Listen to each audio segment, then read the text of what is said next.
Well, hello there, and welcome back to War Thunder. I'm Corny Swiss, and today I'm driving around the Tiger H1 in a simulator battle during the simulator battle event, where I guess you sort of only see the best tanks on both sides. The team lists in this game are T-3485s, I think there's an SU-152, maybe a KV-2, and then our team is almost entirely Tigers. Another gripe I have against the simulator battle event is you really only see like two tanks. You'll see the strongest tank on one side, the strongest tank on the other side, and all the other tanks are just kind of meaningless almost. But that's not really the point of this video.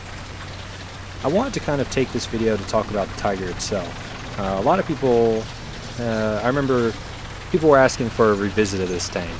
And I played this game and I enjoyed it, and I felt like maybe during this game it's a good time to talk about it. So the Tiger that I reviewed, however long ago it was before American tanks. It was actually before it had the little headlights removed on the front of the tank. Since then, obviously the headlights were removed and American tanks have been introduced, and the Tiger's, I guess, lifestyle has changed. The headlights, I mean, I never really noticed it, but apparently you lost gun depression over them, which, you know, something, they fixed it, whatever. I didn't think it was a big deal. The battle rating of the Tiger's still the same. It's just the tanks at its tier now are really strong.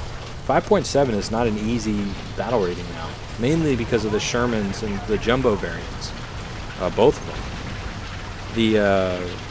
The E2 with the 75mm gun is a very effective machine.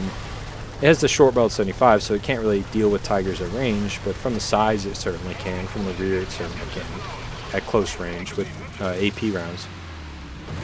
And the Tiger kind of struggles to hurt it from the front. There's the machine gun port that you can shoot through, but other than that it's very difficult. Now, T-3485s, on the other hand, you can deal with, but I'm going to absolutely make hash of trying to kill this guy. Well, there's lots of other tanks around here, so we're going to have plenty of targets. Now, the jumbo with the 76mm gun, that guy is dangerous. It's been the bane of Tigers for a very long time. And with the introduction of Tiger E, which is, you know, the variant after this one at a 6.0 battle rating, a lot of people felt like that might be enough to sort of stem the jumbo tide, but in my experience, I don't know if the Tiger E is kind of what is going to, so quote-unquote, save the Tiger H1s. The APCR round is useful, but jumbo's still a really, really, really powerful tank, and there's just not a lot you can do about it. Now you'll notice right here that I am focusing on this guy on the corner, and that guy is actually still alive. But he's just sitting so still that I thought he was dead. Oop. Trying to kill this guy. The T-3485's upper plate, when it's angled like that, is a very, very tough nut to crack. But he really should never have sat out here to trade shots with me. It's not going to work. And this guy's been moving, so I mean, he's a much easier kill. So you should always take the very easy one, especially when it's basically free. That guy was a free kill. It was going to be mine. Now, this guy, I need to shoot it through the face of his turret. If I can do that, bam. That was a really powerful hit right there. He's basically out of action for the next probably 30 to 45 seconds, maybe even a minute, depending on what his repair speed is. So it's safe for me to move forward now and engage targets that are a little bit farther down this ridge. But back to the Tiger. The Tiger really kind of fell off thanks to the introduction of the jumbo variants, and the Tiger I reviewed was a very powerful tank. I felt like it was a very strong tank, but it had its place in the tech trees. It was I guess, quote unquote, balanced as you can be. Now I mean, when it faces American competition, it's weak. It's just weak.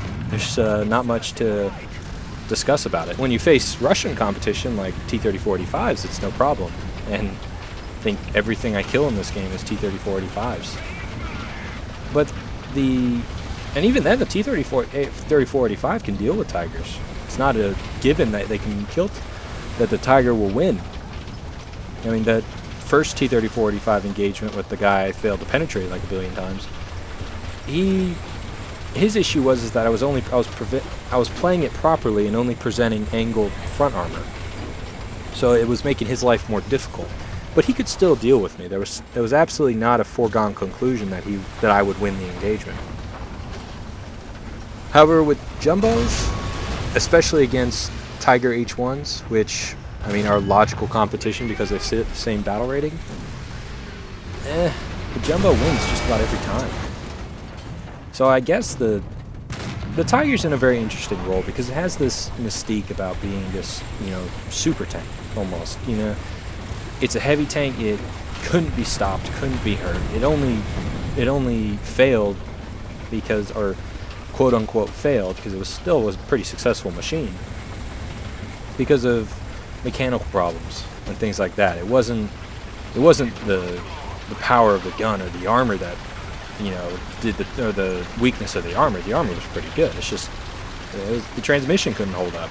This, that, and the other thing just broke all the time. So the thing is that's not how War Thunder's played. That's not how tank games are played. Tanks are matched up against quote-unquote balanced opponents. And with the jumbo in the game at the 5.7 battle rating, that's your opponent.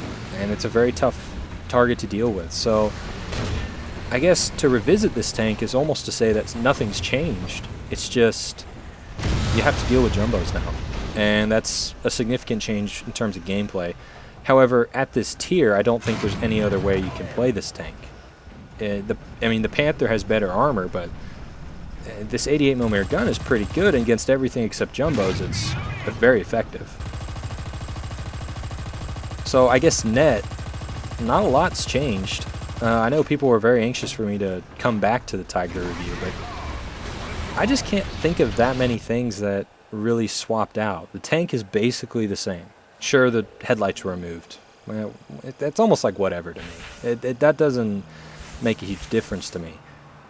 But the introduction of American tanks have really changed its role in life. I'm glad that they made the realistic battles sort of mixed, where Germans can play with Americans or Russians, because it helps to balance things out. Just Germans versus just Americans should win most of the time.